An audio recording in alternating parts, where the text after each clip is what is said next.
Hey, this is Dave Nalette. I'm so glad that you're interested in our Seeing Jesus More Clearly Bible studies.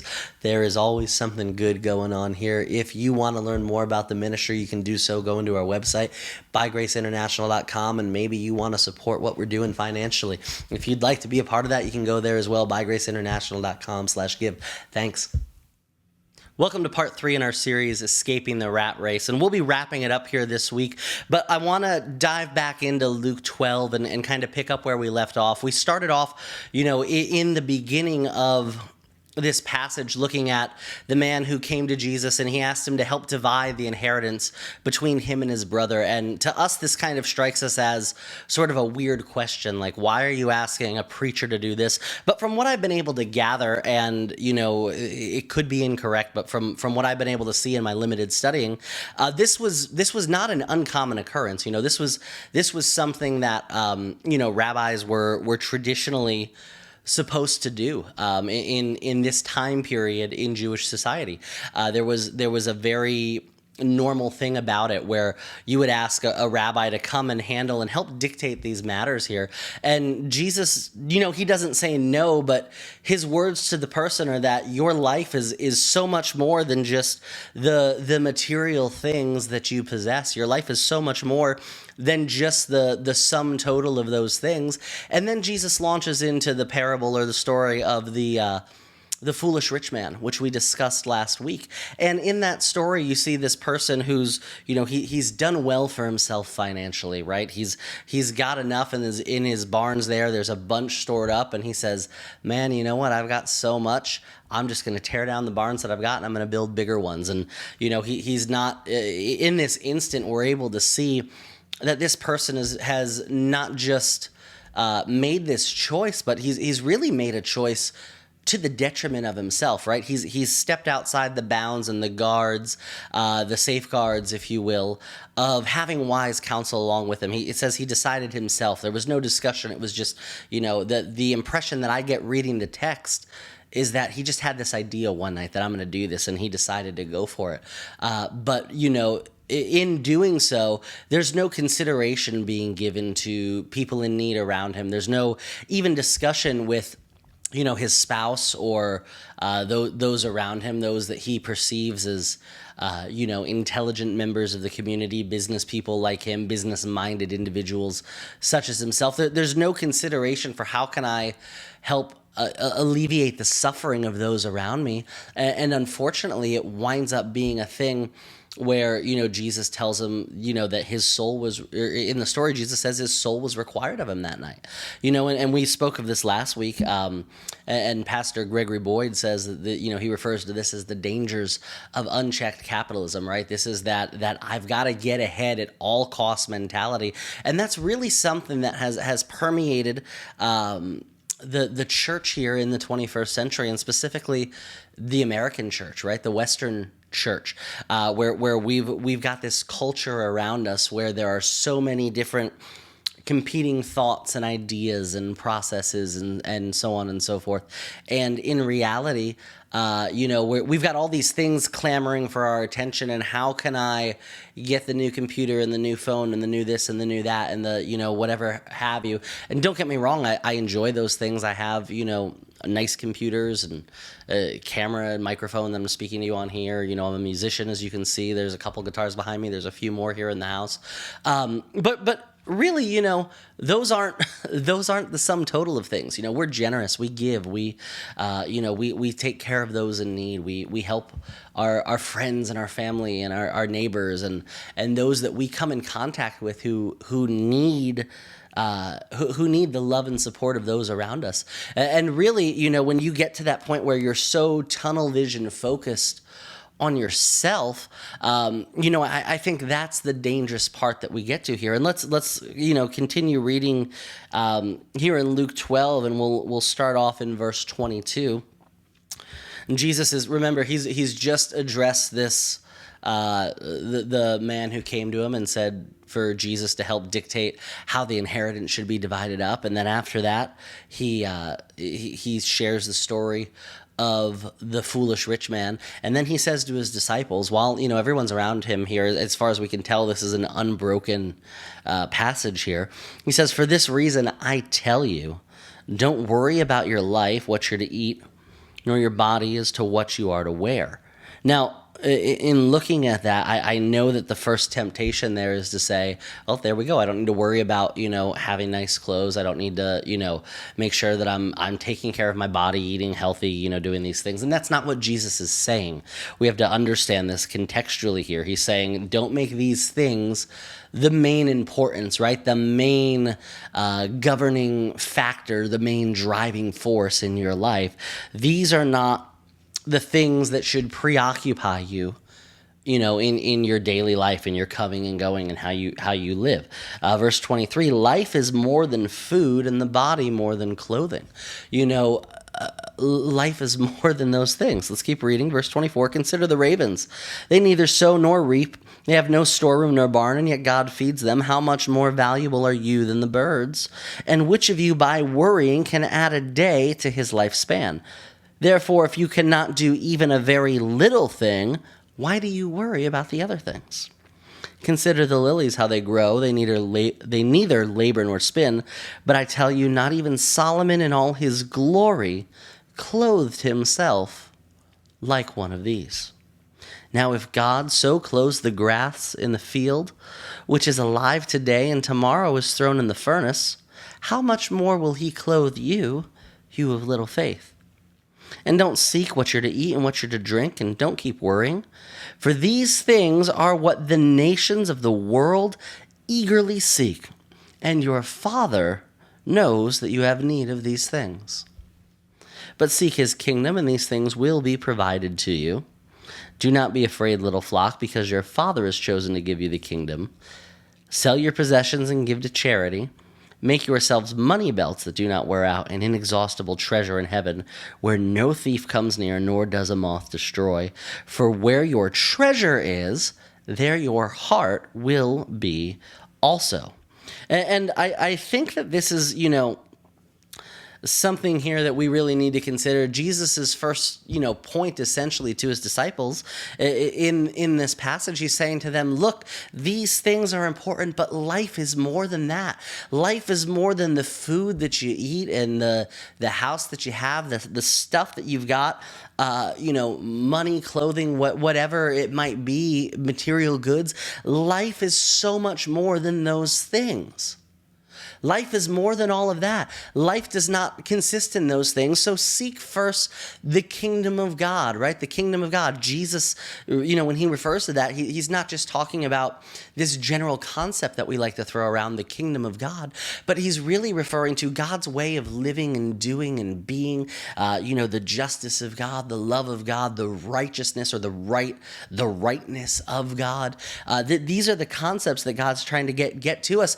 And that should be our main aim and our main focus. Our goal should be, we want to be an extension of Jesus in the world. Our goal is to be an extension of his life, his character, the way that he treated those around him. And so often we get so caught up in these little things, and I've got to defend my rights to this, and I've got to make sure that I handle that, and so on and so forth. We forget to look and see a hurting person and say, how can I meet this need? How can I exhibit the love of God towards this person? Be an agent of reconciliation, right? For 2 Corinthians, I believe it is, refers to us as ambassadors of reconciliation, and there's this idea in the church that I've begun to familiarize myself with, and it's this idea of apocatastasis is this word, and it literally refers to everything being set right, and God uses people to be those agents of apocatastasis, everything being set right, everything being brought into the unity, the uniformity, the plan, the desire that God has for us. And Jesus's words aren't that these things aren't important, these little temporal things all around us, but he gives two examples that we see in the world, right? You've got birds and you've got flowers, and he says that God takes care of those things. And so if God is taking care of the birds, if God's taking care of the flowers, if God takes care of the world around us, how much more will he take care of us? You see, we're using this natural example of they're not chasing after those things, and yet God takes care of them. Why should you chase after those things? Allow God to care for you. And, I think this is really poignant for us here, because really in America, these are the things that we're chasing. These are the things that society at large pushes us to chase, right? You've got to have the new kicks and I don't even know if kicks is the term anymore. I'm coming to grips with the fact that I'm getting old, just the gray in the beard. This isn't just for style anymore.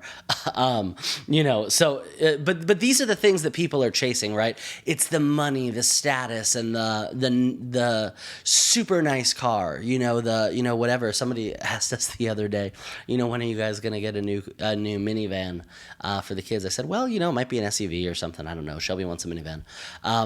But right now our plan is to keep driving this thing, and when we're done with it, we'll be done with it. We'll get something else, and probably something used. And the great thing about it is it's paid for, right? I don't know anything on it, and it runs. And what more do you want? Why do I need to chase and throw hundreds of dollars a month into a minivan that's going to break down in a few years when I got my Honda Odyssey? It's an 07, 250 something thousand miles, and it's still kicking. It's going strong, right? So chasing after these things. This is the image in America, though, because I've been in circles, sadly to say, in the church where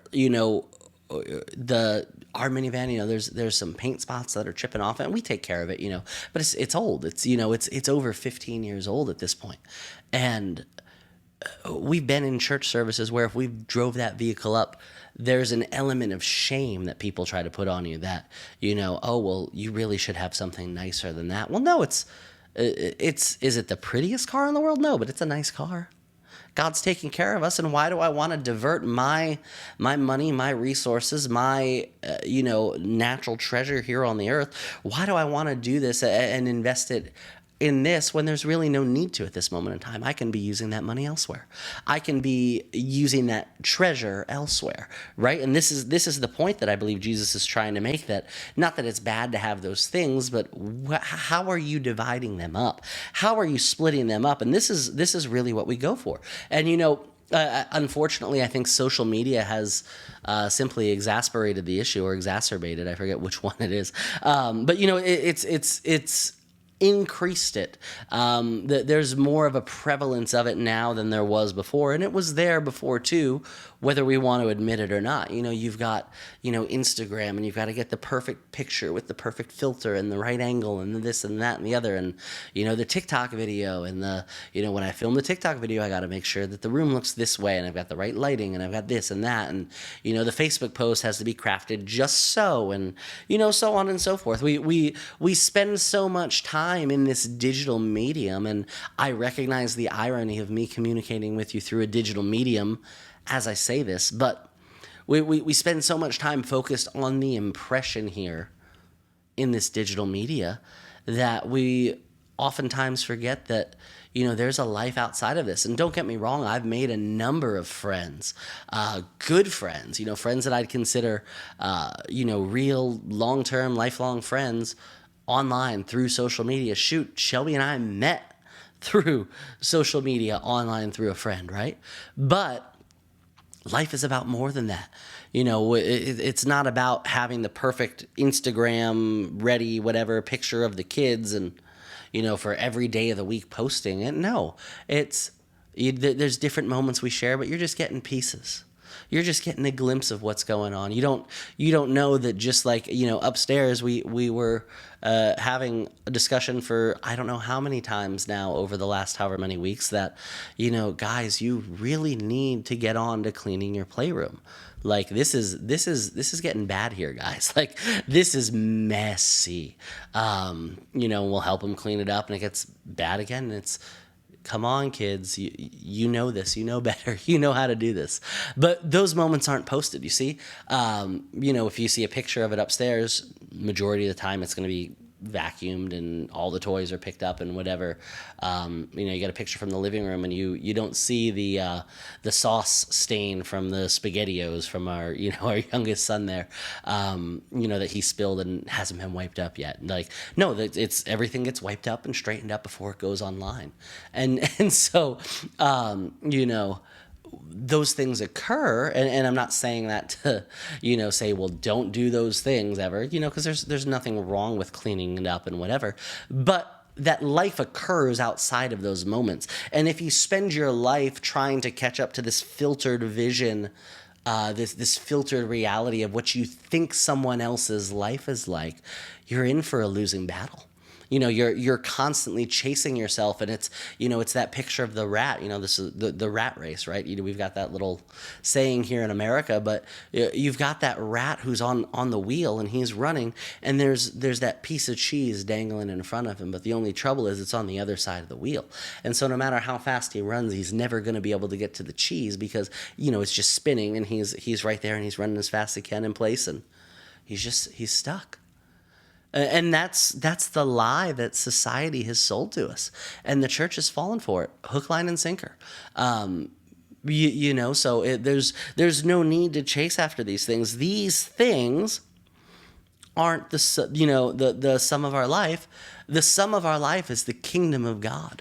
The sum of our life is what are we doing with that? How are we, as believers, as people who believe, we're agents of the peace of God, of the love of God, agents of, ambassadors of reconciliation. How are we living out our lives here on the earth? That should be our focus more than trying to get that piece of cheese like the rat, and so Jesus goes through this entire picture, and he paints a beautiful story here for us, and he ends the passage by telling us to store up for ourselves treasure in heaven. Treasure that lasts, not the temporal things that can, be here today and gone tomorrow, and the things that can, you have them one day and they're gone the next. And no, Jesus says those aren't the important things. The important thing is the treasure that lasts. Well, what is treasure that lasts? I believe Jesus is number one talking about, the various ways that we treat those around us, the way that we come into contact with people, the kind word to, your waitress at dinner when she's clearly, or he's clearly having a rough day. And you just look at them as they forgot your tea for the fourth time, and you say, it's okay, don't worry about it, we'll be fine. And instead of shortchanging them on the tip, right? Instead of shortchanging them on the tip, you give them a double tip. And you're saying, I just want to be tangible good in this person's life. I just want to be a reflection of the goodness of God that's on the inside of me. I want to reflect that goodness out to those around us, right? It's that, the treasures up in heaven are those good times you spend, with your kids and with your family, and the memories you make there. Those are the kinds of treasures here. There's the eternal things, and I believe that this is all considered a part of it. That these things are all just as valuable, and as important as all this stuff around us is. Where do we keep important things in the house, right? If you're like me, you might not be, and probably for your benefit if you're not. But a number of people have like a firebox or some sort of safe box in the house where you keep things. This is like your birth certificate, social security cards, the mortgage to your house, whatever the case might be. You keep those things on hand and accessible, and then if damage comes to the house, you've still got those items. But, if you've ever heard stories from somebody, if there's a fire or a flood or something comes in the house and, it's destroyed, people aren't looking for, necessarily where's my computer, where's my this, where's my that, they might be whatever. But what are people most overjoyed to find? It's that keepsake. It's that memory, right? It's that photo album of the the baby pictures of mom, the pictures of dad and me on this trip to Disney, the pictures of me and my siblings on vacation one summer, my high school yearbook, or whatever the case might be. It's these different things that survive, the items that carry value, that we would term as our treasure in these situations, aren't necessarily the ones with the most monetary value, but they're the ones that have the memories attached. They're the ones that have the emotional weight to them. They're the ones that have they might have spiritual weight to them in your life. They're more important than just a physical item. This table can be replaced, right? This chair I'm sitting on can be replaced. This microphone can be replaced. Most of the guitars can be replaced, but these two right here behind me have very special stories. This one, over here on my right-hand side, Shelby's grandfather bought it brand new in 1963 and, traveled the world preaching and playing guitar and singing. This one over here, my parents got it in 97, I believe it was, when they started their church in Connecticut that's, since closed down. And I happen to have it. And so those two guitars have memories associated with them. They have history. They have, and not that, any guitar is less important. They're all great guitars.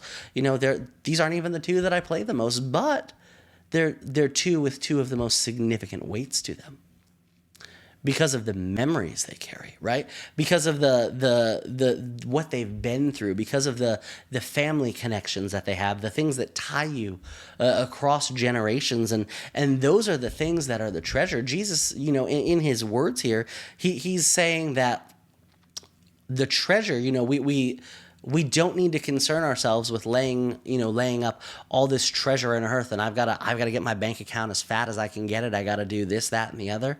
No, he's not saying that at all. What he's saying is, pay attention to the important things. Make the main thing the main thing. The main thing is treasure in heaven, right? And we know that that's, living out the life as Jesus has instructed us to live. A kind word to a person in need, buying a meal for a stranger, the waiter or waitress situation we talked about earlier. All those kinds of things are examples of that, just loving on somebody who's hurting that day. Those are all examples, of how we lay up treasure for ourselves in heaven. But we can apply this here on the earth too, that we don't need to lay up for ourselves treasure that's in those, how can I grab all these things, right?